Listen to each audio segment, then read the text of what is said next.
Esta mañana vamos a seguir con el estudio del Evangelio de Juan. Ya nos quedan, no sé, creo que 2 o 3 semanas ya para terminar todo el libro de Juan. Nos echamos un poquito más de un año, entonces ya casi llegamos. Creo que ha sido de mucha bendición. Y estamos llegando al mero final. Estamos viendo el tema, como veíamos la semana pasada, de la resurrección. Y cuando hablamos de la vida y de la muerte, hay un tema muy interesante que se repite en general a lo largo de la historia de los grandes personajes de la humanidad.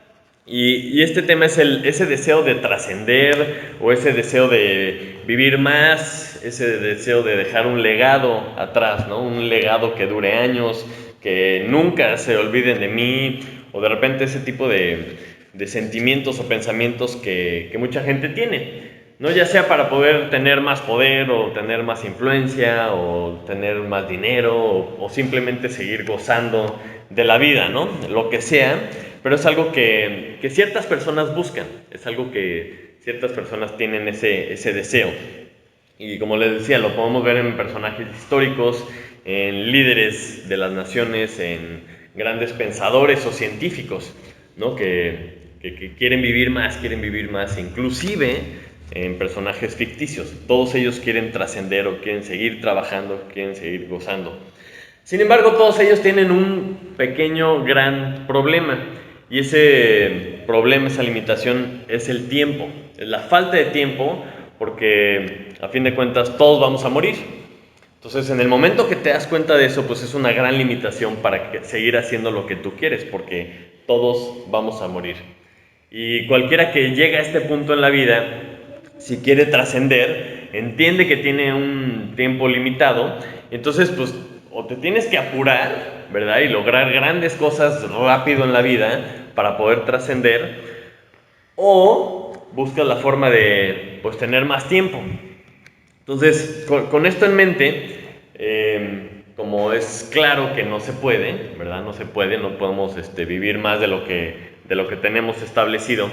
Mucha gente busca, a lo mejor, no morir, o busca engañar a la muerte, o busca buscar la fuente de la eterna juventud, y todas estas historias que vemos que, o sea, desde el inicio de la humanidad han estado como presentes, ese deseo de querer vivir más. Y al escuchar estas historias nos deja claro que la gente tiene esta preocupación, tiene la preocupación de la muerte, o de tratar de no morir, porque pues todos de alguna forma u otra tenemos este miedo. Entonces, imagínate lo que pasaría, así como las historias o las películas, si te toparas con una persona que encontró la fórmula para no morir. O sea, que tú te encontraras con esa persona, creo que haría cortocircuito en todo lo que entendemos como personas, si existiera la posibilidad de no morir. O si alguien te dijera que esta es la fórmula para no temer a la muerte y poder trascender más allá de los límites de esta vida, ¿no? O sea, sería a lo mejor increíble, y por eso normalmente lo vemos en las películas, ¿no? Eso es algo que va más allá de la realidad, aparentemente. Y aunque hablemos de este tipo, aunque cuando hablemos de este tipo de cosas parece que son cosas de ciencia ficción y son cosas que solamente suceden en la imaginación, el pasaje de esta mañana vamos a ver precisamente algo parecido. O sea, no es una persona que logró engañar a la muerte, no es alguien que logró vivir más, o no es alguien que logró regresar solamente de la muerte, sino que es una persona que venció a la muerte. Y eso es algo increíble porque, o sea, venció a la muerte para siempre. Como les decía, no se trata de revivir nada más, de volver a vivir y vivir un poco más tiempo, a lo mejor como Lázaro, sino que venció a la muerte. O sea, ya no tiene ningún poder sobre él la muerte. Y entonces esto sí trasciende más allá. Esto sí trasciende más allá de la vida, más allá de este mundo y más allá del mismo plano del tiempo. Y esto es verdaderamente increíble. Como veíamos la semana pasada, Jesús resucitó, y esto es increíble. Pero hoy vamos a ver qué nos enseña la resurrección de Él como nuestro Dios. O sea, qué podemos aprender de lo que Él hizo una vez que resucitó, y al mismo tiempo también vamos a ver qué significa para nosotros, como seguidores suyos, el hecho de que Jesús haya resucitado. Porque, o sea, pareciera ciencia ficción, pero no es así. Y les pido que me acompañen a Juan 20, vamos a leer del versículo 11 hasta el 23. A ver qué nos dice la palabra de Dios. Y cuando lo tengan, cuando estén buscando versículos o algo, me gustaría escuchar un amén o algo para saber que ya están ahí y no nos quedamos así todos esperando porque lleguen al pasaje. Entonces, Juan 20 del 11 al 23. ¿Amén? Eso. Entonces, dice así la palabra de Dios. Pero María estaba fuera llorando junto al sepulcro, y mientras lloraba, se inclinó para mirar dentro del sepulcro, y vio a 2 ángeles con vestiduras blancas que estaban sentados, el uno a la cabecera y el otro a los pies, donde el cuerpo de Jesús había sido puesto. Y le dijeron: Mujer, ¿por qué lloras? Les dijo: Porque se han llevado a mi Señor, y no sé dónde le han puesto. Y cuando había dicho esto, se volvió y vio a Jesús que estaba ahí, mas no sabía que era Jesús. Jesús le dijo: Mujer, ¿por qué lloras? ¿A quién buscas? Ella, pensando que era el hortelano, le dijo: Señor, si tú lo has llevado, dime dónde lo has puesto y yo lo llevaré. Jesús le dijo: María. Volviéndose ella le dijo: Raboni, que quiere decir maestro. Jesús le dijo: No me toques, porque aún no he subido a mi Padre, mas ve a mis hermanos y diles: Subo a mi Padre y a vuestro Padre, a mi Dios y a vuestro Dios. Fue entonces María Magdalena para dar a los discípulos las nuevas de que había visto al Señor y que Él le había dicho estas cosas. Cuando llegó la noche de aquel mismo día, el primero de la semana, estando las puertas cerradas en el lugar donde los discípulos estaban reunidos por miedo de los judíos, vino Jesús y, puesto en medio, les dijo: Paz a vosotros. Y cuando les hubo dicho esto, les mostró las manos y el costado, y los discípulos se regocijaron viendo al Señor. Entonces Jesús les dijo otra vez: Paz a vosotros. Como me envió el Padre, así también yo os envío. Y habiendo dicho esto, sopló y les dijo: Recibid el Espíritu Santo. A quienes remitiere los pecados les son remitidos, y a quienes se los retuvieres les son retenidos. Hasta ahí vamos a leer la palabra de Dios. Padre Santo, te damos muchas gracias esta mañana porque nos permite estar reunidos aquí nuevamente. Señor, te doy gracias porque podemos ser parte de esta familia, de esta iglesia donde tú nos has puesto, Señor. Te pido por favor que esta mañana tú muevas nuestros corazones, Señor. Acomode nuestros corazones con el tuyo. Que nos lleves por favor a donde tú quieres que estemos, Señor. Te pido por favor que evites todas las distracciones que puedan movernos del enfoque que tenemos en ti, Señor, y que podamos pues aprender más de ti esta mañana. Te lo pedimos en el nombre de Jesús. Amén. Muy bien, entonces retomando un poquito de lo que vimos la semana pasada, los que estuvieron, los que no hayan estado, en el contexto, Jesús resucitó. Vimos la vez pasada que la tumba estaba vacía, y había pasado pues una de las cosas más importantes que ha sucedido en la humanidad. No es un evento menor, claramente era un evento importantísimo.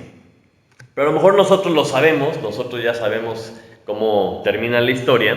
Y estamos leyendo aquí acerca de las personas que Juan incluye en su evangelio, y estas personas todavía no estaban enteradas, o sea, todavía no sabían qué había pasado. Estamos viendo en este pasaje y estamos reviviendo estos momentos a lo mejor de confusión, de emociones como temor, como tristeza, como incertidumbre, que pues iban a empezar a vivir estas personas con esto que estaba sucediendo.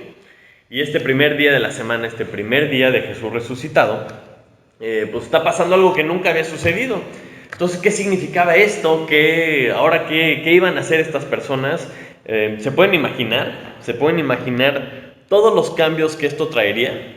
Entonces, precisamente, todas estas preguntas, la resurrección de Jesús va a traer claridad, va a traer respuestas, todas las respuestas que necesitaban a las preguntas que se estaban haciendo.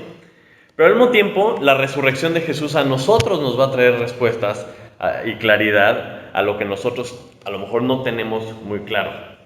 Entonces, primero que nada vamos a aprender qué es lo que Jesús hizo con su resurrección y qué nos habla de él.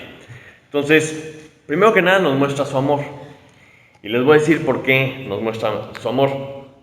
Porque una vez resucitado, no pasó mucho tiempo entre que resucita y que la gente se empieza a dar cuenta, empieza a ver que algo está pasando. Seguramente había una gran conmoción, seguramente había O sea, imagínense la noticia de que una persona había resucitado. Si vemos a los demás evangelios, vemos a lo mejor como Lucas, que nos dice que por lo menos había 5 mujeres que habían ido a la tumba y que ya no estaba. Habíamos visto que los guardias habían visto al ángel y salen corriendo y avisan a los demás. Estas mujeres corren y le dicen a los discípulos, luego los discípulos vienen corriendo y también ven que ya no está, entonces regresan. Entonces podemos tranquilamente entender que mucha gente se estaba enterando de esto, mucha gente estaba rápidamente corriendo el chisme, como quien dice, y se estaban enterando de que algo había sucedido.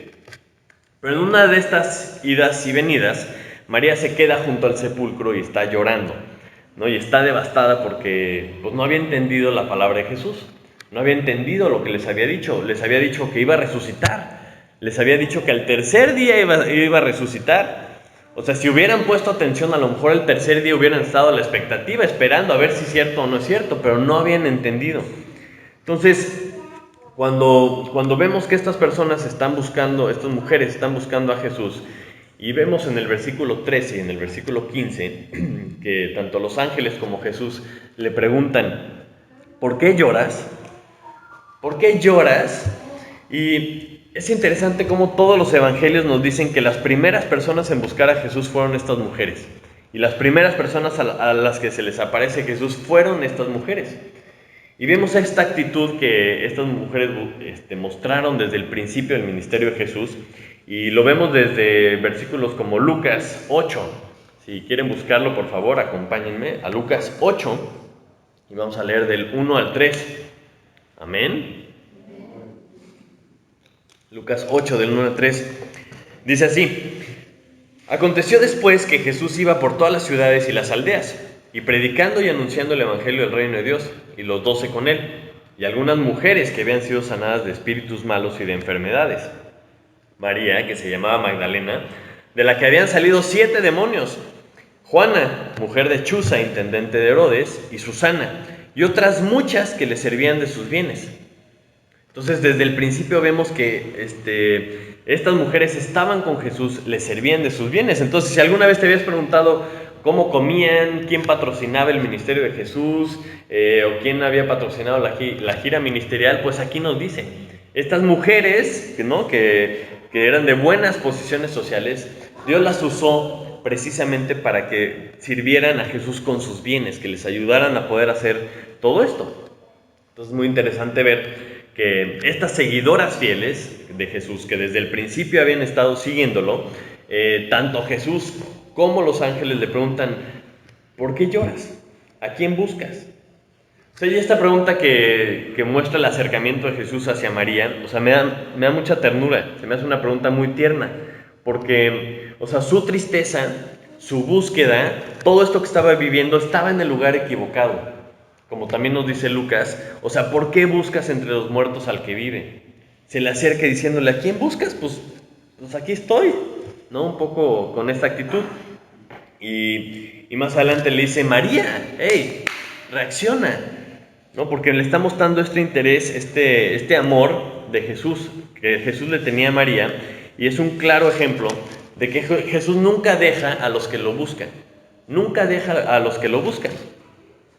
Pero si analizamos la pregunta que le hace Jesús a María, podríamos pensar a lo mejor, ay, pues qué mala onda, ¿no? Era a lo mejor un poco obvio, pues que estaba llorando por Jesús, y ella no sabía que él era, porque dice que no sabía que era Jesús. A lo mejor pensamos que es insensible la pregunta, pero yo creo que lo interesante es que nuestros problemas, nuestras dudas, nuestras quejas, nuestras dolencias, en realidad no son un problema para Dios. O sea, no son un problema para Dios. Y a menos de que veamos las cosas desde la perspectiva de Dios, no vamos a ver la realidad de las cosas. Porque Jesús le pregunta, ¿por qué lloras? Y ella le responde, vean las respuestas que hace María, dice, porque se han llevado a mi Señor. Pues no era cierto, ¿no? Ahí estaba delante de ella. O sea, ¿por qué lloras? Porque no sé dónde le han puesto. O sea, dime dónde está y yo lo llevaré. Entonces, entendiendo que está hablando con Jesús, sabemos que todas estas respuestas están mal, están alejadas de la realidad, porque todas están enfocadas en el punto de vista de ella. O sea, no se había puesto a pensar en el punto de vista de Dios. Pero si nosotros vemos sus respuestas, son incoherentes. Esas respuestas son incoherentes porque pues, le estaba contestando a Jesús mismo. Y dices, ¿cómo que por qué lloras? ¿Cómo que pues, ¿a quién buscas? Pues aquí estoy. Entonces era incoherente la respuesta que estaba dando ella. Y por eso les digo que me cae bien esta pregunta que hace Jesús. O sea, ¿por qué lloras? Porque está tratando de llegar a la fuente del problema, a la raíz de lo que estaba viviendo ella. Y de igual forma Jesús nos puede preguntar a nosotros, pues ¿qué te preocupa? ¿O por qué tienes miedo? No sé si me explico. O sea, porque cualquiera de estas preguntas normalmente tienen respuestas muy serias por parte de nosotros, tienen respuestas pues muy graves. ¿Qué me preocupa? Pues no sé, me preocupa la salud, me preocupa pues, el dinero, me preocupa la situación mundial. ¿O a qué tienes miedo? Pues a la inseguridad, al futuro, a que mis hijos crezcan bien. O sea, son cosas muy serias. Pero cuando hacemos esta pregunta, cuando Jesús nos hace esta pregunta, nos está diciendo, hey, Pepe, reacciona, voltea a ver con quién estás hablando, abre los ojos, porque desde el punto de vista de Dios todas estas respuestas se vuelven insignificantes en el momento que abrimos los ojos y vemos a Jesús. Cuando volteamos y le decimos Raboni, que quiere decir maestro, que quiere decir señor, que quiere decir jefe, el que está a cargo de las cosas. O sea, cuando lo ves, igual que lo vio María, no, todo lo demás pasa a segundo plano. Cuando volteas y lo ves a Él, porque entiendes que Él está en control, entiendes que Él está ahí, que Él manda, que Él tiene todo bajo control. Entonces, primero que nada, tenemos que asegurarnos de que lo estamos buscando a Él, ¿no? De que pongamos nuestra mirada en Él, porque solo entonces vamos a entender que Él está ahí. Vamos a poder ver su amor. Y es lo que está pasando cuando Él resucita y se le aparece a María, le está diciendo, hey, aquí estoy. O sea, ¿quién buscas? ¿Estás buscando a Cristo? Aquí estoy. María, voltéame a ver. Entonces, además de que cuando lo vemos y cuando lo escuchamos, podemos ver su amor, también podemos ver su fidelidad. O sea, la resurrección de Jesús nuevamente nos muestra su fidelidad, nos muestra lo fiel que es Dios. Y por fidelidad nos referimos a que, o sea, cuando alguien es fiel, normalmente entendemos que es alguien que cumple su palabra. Entonces, eso es lo que pensamos con fidelidad. Entonces, Jesús les había dicho varias veces, ¿no?, que se iba a ir y que iba a regresar, como nos dice Juan 16:16. Si lo quieren buscar, por favor. Juan 16:16 y vamos a leer también el 22. Amén. ¿Ya lo encontraron? Veo que lo encuentran por telepatía, pero bueno. Juan 16:16 dice, todavía un poco y no me veréis, y de nuevo un poco y me veréis, porque voy al Padre. Y después en el 22 dice, también vosotros ahora tenéis tristeza, pero os volveré a ver, y se gozará vuestro corazón, y nadie os quitará vuestro gozo. Esto ya se los había dicho antes Jesús, les había dicho, me voy a ir, pero voy a regresar, y cuando regrese se van a gozar conmigo. Y como vemos en el versículo 20 del pasaje de esta mañana, que dice, y cuando hubo dicho esto, les mostró las manos y el costado, y los discípulos se regocijaron viendo al Señor. Entonces, tenemos que recordar que todo lo que escribió Juan fue para que creyéramos que Jesús es Dios, y que Jesús es el Mesías. Entonces, como Jesús había dicho que iba a resucitar, que se iba a ir, pero que iba a regresar, ¿no? Vemos aquí el momento en que está cumpliendo esto que había dicho. Está regresando, está gozando con sus discípulos. Y, o sea, Él se les aparece a sus discípulos para que vean que está ahí. Saben que es Él y dice que se regocijaron viendo al Señor. Entonces, de la misma forma que Jesús cumple todo lo que dijo, va a cumplir todas sus promesas. O sea, Dios va a cumplir todo lo que ha dicho y sabemos porque es lo que vemos en su palabra. Es lo que Él ha dicho vez tras vez. Y la fidelidad de Dios es algo que nos puede llenar de tranquilidad, nos puede llenar de paz, o sea, nos puede llenar de esperanza. Porque si Él dijo algo, lo va a cumplir.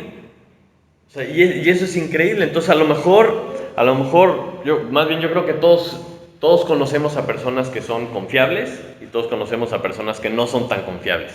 Yo creo que todos sabemos quiénes van a llegar a tiempo a la reunión que organizamos y quiénes van a llegar 1 o 2 horas después, ¿no? Todos tenemos a las personas que les decimos que es a las 2 para que lleguen a las 4, o a las personas que le decimos que es a las 4 para que lleguen a las 4. Y eso es lo que caracteriza a la persona confiable. Y yo creo que todos nos conocen, todos los que nos rodean saben cómo somos, saben si somos de los que llegan a tiempo o no.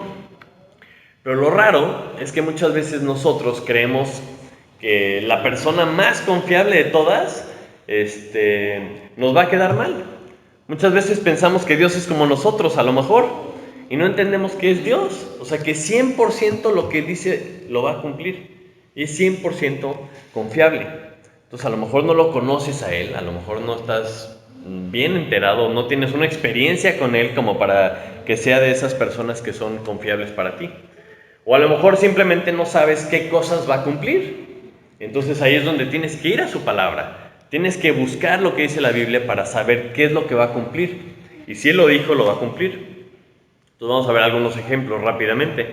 Como 1 Juan 2.25. 1 Juan 2.25. Si lo quieren buscar, por favor. Amén. Dice, y esta es la promesa que Él nos hizo.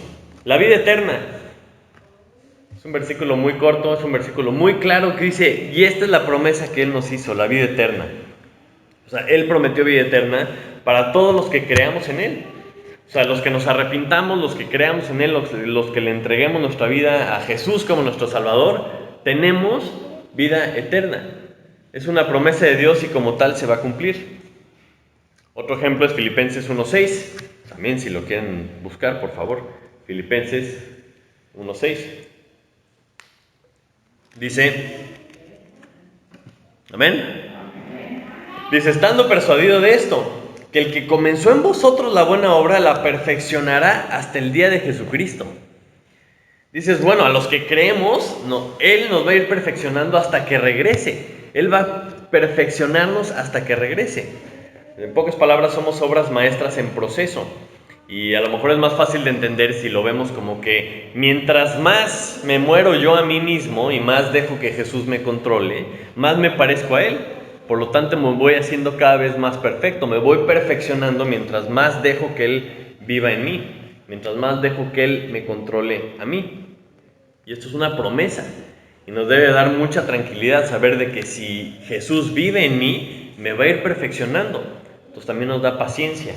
Nos da tranquilidad saber que Él está haciendo esta obra en nosotros. Y hay miles de promesas en la Biblia, la verdad, pero una de las que más nos debe dar esperanza, una de las que más nos debe de motivar, es la que encontramos en Hechos 1, del 9 al 11. Hechos 1, del 9 al 11. Amén. Dice así, y habiendo dicho estas cosas, viéndolo ellos, fue alzado, y le recibió una nube que le ocultó de sus ojos. Y estando ellos con los ojos puestos en el cielo, entre tanto que él se iba, he aquí se pusieron junto a ellos 2 varones con vestiduras blancas, los cuales también le dijeron, varones galileos, ¿por qué estáis mirando al cielo? Este mismo Jesús, que ha sido tomado de vosotros al cielo, así vendrá como le habéis visto ir al cielo. O sea, Jesús, este Jesús que hemos estado estudiando todos estos meses, este Jesús resucitado, va a regresar. Así como se fue, va a regresar. Y cuando regrese, así como los discípulos nos lo platicaron en todos los evangelios y en la Biblia, así también nosotros lo vamos a poder ver. ¿Sí entienden lo que significa estas promesas? O sea, tenemos esta garantía de que como Él lo dijo, lo va a hacer. Y si Él dijo que va a regresar, va a regresar. Y esto nos debe mover, ¿no? Nos debe dar esperanza y nos debe motivar a vivir esta vida de la forma que Él quiere y compartir esta historia con toda la gente que se pueda. Entonces, esta resurrección nos confirma no solamente la increíble grandeza de nuestro Señor, nos confirma que venció la muerte y precisamente esta resurrección que estamos estudiando tiene efectos tremendos en nuestra vida. O sea, todo lo que Jesús hizo en obediencia nos debe de impactar a nosotros en nuestra vida real. Por ejemplo, la resurrección tiene efectos en nuestra vida. ¿Qué efectos? En primer lugar, nos da una identidad. O sea, porque si somos seguidores de Jesús, en realidad somos seguidores de la única persona en la historia de la humanidad que ha vencido a la muerte. Y eso no es una cosa menor, eso no es algo trivial.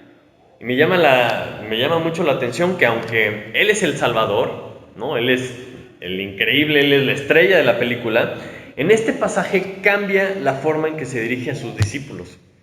El versículo 17, miren lo que dice. Cuando está hablando con María, le dice: mas ve a mis hermanos y dile: subo a mi Padre y a vuestro Padre, a mi Dios y a vuestro Dios. Le está diciendo hermanos, o sea, ve a mis hermanos. Entonces, como tenemos el mismo Padre, esto nos hace hermanos.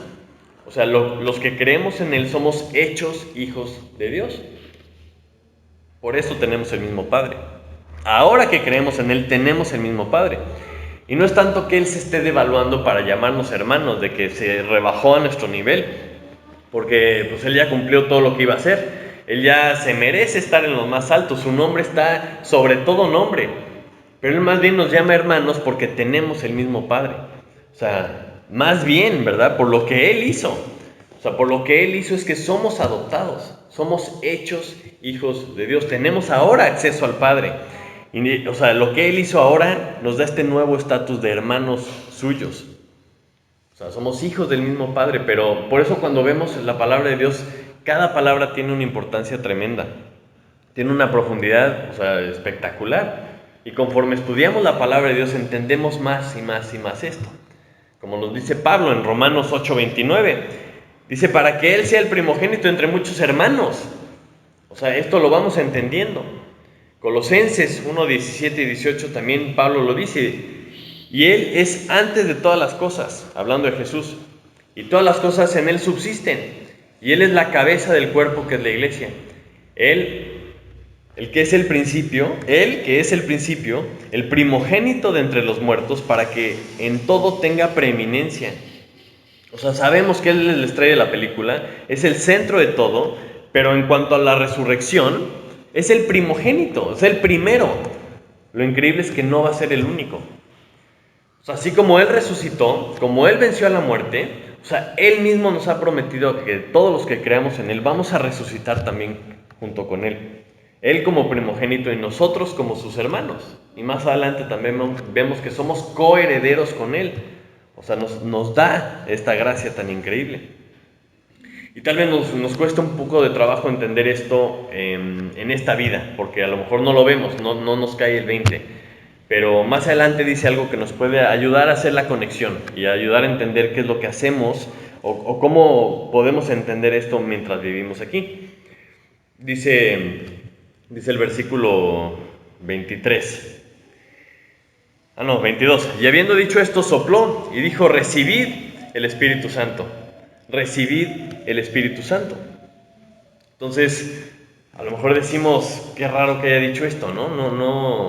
No creo que sus discípulos hayan entendido por qué sopla y dice: reciben el Espíritu Santo, si recibieron el Espíritu Santo hasta 10 días después. Como que no, en este momento no, está medio raro que haya dicho esto. Pero lo que me suena es un poco a lo que vemos en Génesis 2:7. Si me ayudan a buscarlo, Génesis 2:7. Amén. Dice: entonces Jehová, Dios, formó al hombre del polvo de la tierra y sopló en su nariz aliento de vida, y fue el hombre un ser viviente. O sea, hasta que Dios sopló en el hombre aliento de vida, fue un ser viviente. Pero esta palabra es muy importante porque hacemos la conexión, este soplo. Podemos conectar entonces lo que está diciendo Jesús. Porque también en Juan vemos que Jesús le había explicado a Nicodemo que era necesario que naciera de nuevo. O sea, está hablando del nacimiento espiritual. Por eso, cuando creemos en Él, nos da vida. Y dices: ok, como dice Juan 6:7, de cierto os digo, el que cree en mí tiene vida eterna. Entonces tenemos este nacimiento espiritual. O sea, empezamos, ¿no?, en tiempo presente a vivir esta vida espiritual, a tener vida eterna en Él cuando recibimos el Espíritu Santo. Entonces, de la misma forma que cuando nace un bebé, ¿no?, sale de la mamá y todo el mundo está así a la expectativa de ver, pues, ¿qué es lo que pasa? Pues tiene que llorar, tiene que llenar sus pulmones de aire para que podamos decir: ¡ay, perfecto, ya está vivo, está respirando! Así es cuando decimos que está vivo una persona, De la misma forma, con este mismo soplo, con este aliento de vida espiritual, es que nacemos espiritualmente. Y esas similitudes por eso son tan importantes que las entendamos en la Biblia. Cuando Jesús dice que sopló y dijo recibid el Espíritu Santo, podemos hacer esta conexión. Y lo importante es que a partir de ese momento tenemos vida eterna en Él. Pero si tenemos el Espíritu Santo, si somos hijos de Dios, no solamente somos hijos, no solamente somos hermanos del Rey, sino que también somos ovejas suyas. Somos ovejitas que tenemos que seguir al buen pastor. Y lo vimos también en Juan, nos hablaba de que mis ovejas oyen mi voz y me llaman. Y por eso cuando Jesús le dice por su nombre a María, le dice, María, reacciona, abre los ojos, reconoce la voz de su maestro y le dice, Raboni, voltea y entonces entiende. Nosotros también así de la misma forma tenemos que escuchar su voz. O sea, no podemos decir que somos hijos de Dios y no escuchamos la voz de Dios. No podemos decir que somos sus hermanos y que tenemos vida y no escuchamos la voz de nuestro pastor eterno, de nuestro pastor celestial, porque somos ovejas suyas y reconocemos su voz. Y si Él nos conoce, nos llama por nombre y lo escuchamos. Entonces, esta resurrección, pues obviamente tiene muchas más implicaciones que solamente las grandes implicaciones de quién es Él, porque esta resurrección nos da salvación, nos da identidad, nos hace ser hermanos de Jesús, pero además también nos da un propósito. O sea, la resurrección de Jesús también nos da un propósito a nosotros, como vemos el versículo 21, que dice, entonces Jesús les dijo otra vez, paz a vosotros, como me envió el Padre, así también yo os envío. Claramente podemos entender que la salvación no es solamente para que nosotros podamos ir al cielo, o sea, no solamente para nuestro beneficio. O sea, no hizo todo lo que hizo para gozar de nuestra gratísima y valiosísima compañía en el cielo. O sea, no se trata de nosotros. Y eso es algo que a veces nos cuesta trabajo porque decimos, es que sí, la salvación y nos enfocamos en el beneficio que nos da. Y amén, gloria a Dios por los beneficios.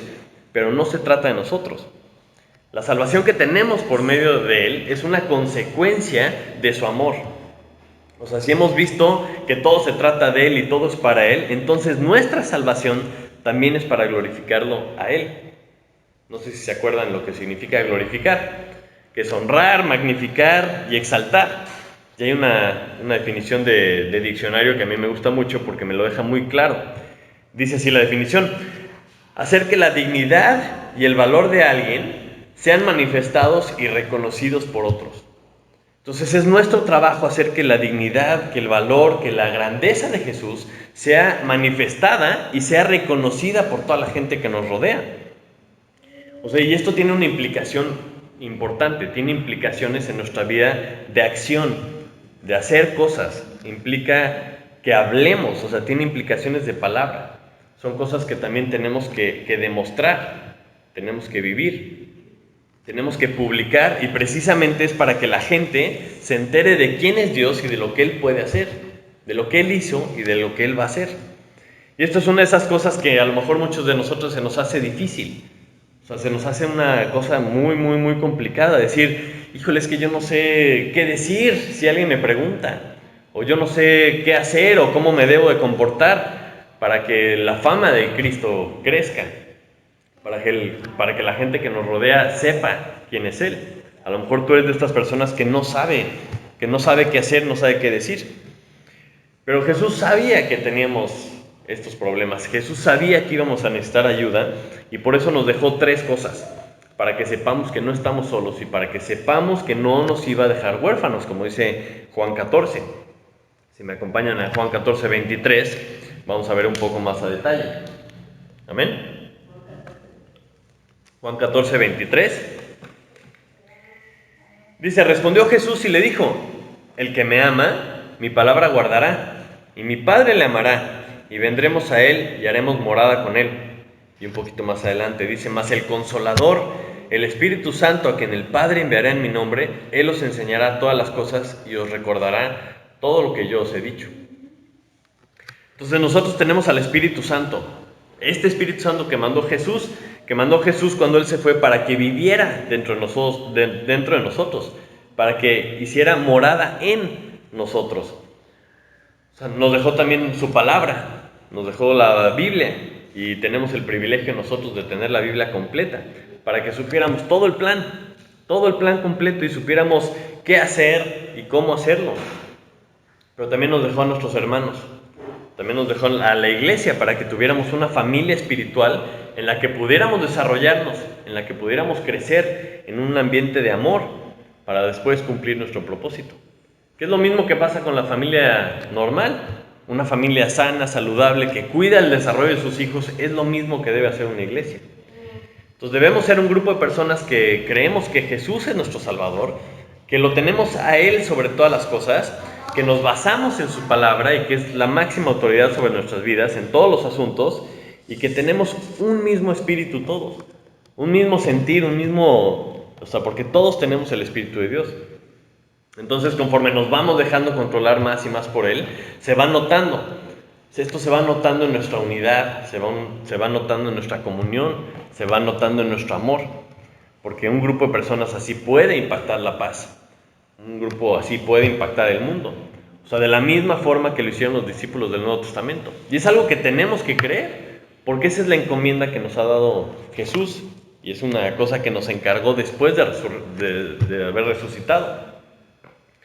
Entonces, como lo vemos aquí, la resurrección de Jesús no solamente nos confirma que Él es el Rey sobre todas las cosas, no solo nos confirma que es Dios mismo, porque solamente Dios mismo podría haber vencido la muerte. Pero eso no es solamente una celebración. O sea, la resurrección no es solamente una celebración que tenemos un domingo al año, sino que la resurrección debe tener un efecto real en nuestras vidas.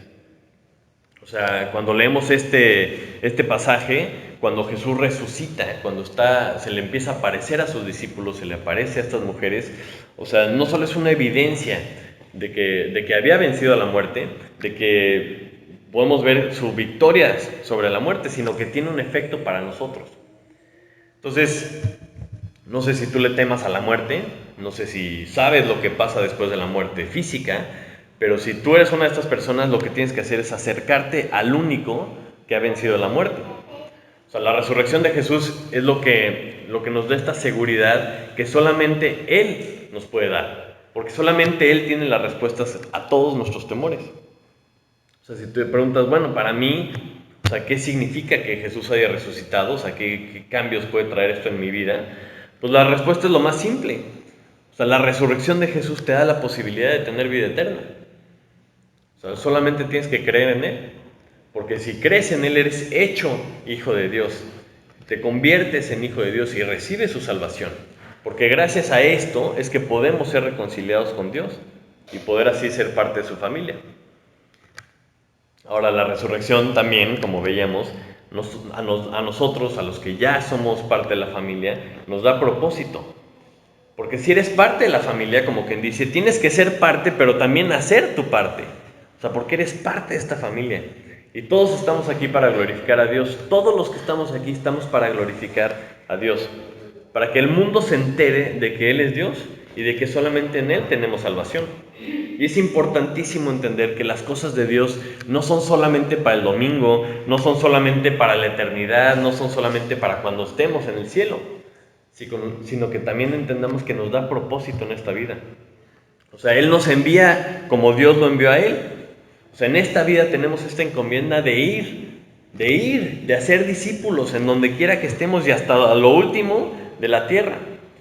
Porque la salvación no es solamente un privilegio, sino que también es una gran responsabilidad. Y es la responsabilidad de compartir estas noticias con todos los demás, con todas las personas que no tienen esta esperanza de tener vida eterna. Y lo que no saben, estas personas que no saben que pueden ser parte de la familia de Jesús, precisamente por lo que Él hizo. Entonces Jesús no resucitó para que tuviera más poder, pues ya lo tenía todo el poder. O sea, Él no resucitó para ser el líder supremo máximo como algunos de nosotros o algunas personas les gustaría tener. O sea, Él ya es el Rey de Reyes y Señor de Señores. Sino que todo lo que Él hizo fue por obediencia y para glorificar al Padre. Y al compartir esto con nosotros, al compartir esta vida con nosotros, se espera que nosotros también glorifiquemos al Padre con todo lo que hacemos. Entonces, cuando lo vemos así, creo que debemos de reflexionar en qué tanto estamos haciendo en nuestras vidas para glorificar a Dios. Y la respuesta que sea, la respuesta que hayas dado en tu mente, o sea, ¿qué estás haciendo en tu vida para glorificar a Dios? Lo que sea que hayas respondido, haz los ajustes necesarios. Haz lo que tengas que hacer para que seamos dignos participantes de la resurrección de Jesús. Vamos a orar. Padre Santo, te damos muchísimas gracias por tu palabra, Señor. Gracias porque nos dejas estos pasajes, Señor, en donde podemos ver a estas personas, Señor, estos seguidores tuyos que se toparon contigo, Señor, resucitado. Gracias porque nos narras lo que vivieron, lo que dijiste, Señor, y esta mañana yo te pido, Señor, que estas palabras hagan eco en nuestras vidas, que aunque no pudimos estar ahí, Señor, como tú dijiste que vas a regresar, Señor, podemos estar completamente confiados en que lo vas a hacer. Podemos creer en que vas a hacer todo lo que dices que haces, Señor. Y sobre todo te pido que esto tenga un efecto en nuestras vidas, Señor, que todo lo que tú hiciste por medio de Jesucristo, Señor, no sea en vano para nosotros, que no sea en vano en nuestras vidas, sino que tú pongas esa convicción, ese denuedo, Señor, de cambiar nuestras vidas para glorificarte a ti, de cambiar nuestra forma de hablar para glorificarte a ti, Señor, de que todo lo que pensemos, de que todo lo que hagamos, de que todo lo que digamos, Señor, sea precisamente para que más gente te conozca a ti, Señor. Te lo agradecemos y te lo pedimos en el nombre de Jesús. Amén.